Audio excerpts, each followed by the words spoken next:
ତେବେ ସାରା ତେନ୍ଦୁଲକର ଶୁଭମନ ଗିଲଙ୍କୁ ଭଲ ପାଉନାହାନ୍ତି। ସେ ଆଉ ଏକ ଯୁବକକୁ ଡେଟ୍ କରୁଛନ୍ତି ବୋଲି ସୋସିଆଲ ମିଡିଆରେ ଏବେ ଜବରଦସ୍ତ ଚର୍ଚ୍ଚା ଆରମ୍ଭ ହୋଇଛି।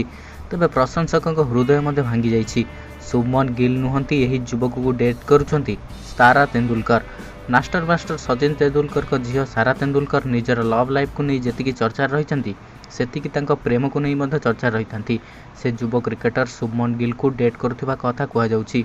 ଏବେ ବେଳେବେଳେ ଜଣେ ଯୁବକଙ୍କ ନାମ ସାମ୍ନାକୁ ମଧ୍ୟ ଆସୁଛି।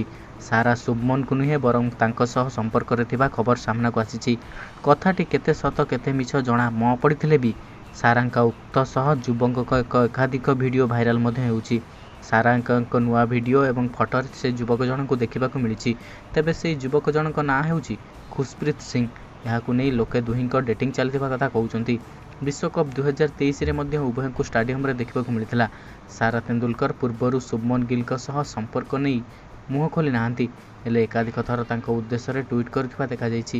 ସେହିଭଳି ଏବେ ଏହି ଯୁବକଙ୍କୁ ନେଇ ସୋସିଆଲ ମିଡିଆରେ ବହୁତ ଖବର ପ୍ରଚାରିତ ହେଉଛି ଯେ ସେ ଶୁଭମନ ଗିଲଙ୍କୁ ନୁହେଁ ବରଂ ଅନ୍ୟ ଏକ ଯୁବକଙ୍କୁ ଡେଟ୍ କରୁଛନ୍ତି। ତେବେ ସାରା ତେନ୍ଦୁଲକର କୌଣସି ସେଲିବ୍ରିଟି ନୁହନ୍ତି, କିନ୍ତୁ ସେଲିବ୍ରିଟିଙ୍କ ଭଳି ତାଙ୍କର ଚର୍ଚ୍ଚା ଲାଗି ରହିଥାଏ। କାରଣ ସେ ସାରା ତେନ୍ଦୁଲକର ହେଉଛନ୍ତି ସଚିନ ତେନ୍ଦୁଲକରଙ୍କ ଝିଅ। ଏବେ ସେ ଶୁଭମନ ଗିଲଙ୍କୁ ପ୍ରେମ କରୁଥିବାର ମଧ୍ୟ କଥା କୁହାଯାଏ। ତେବେ ସାରା ତେନ୍ଦୁଲକର ଏନେଇ କିଛି ସ୍ପଷ୍ଟ କରିନାହାନ୍ତି।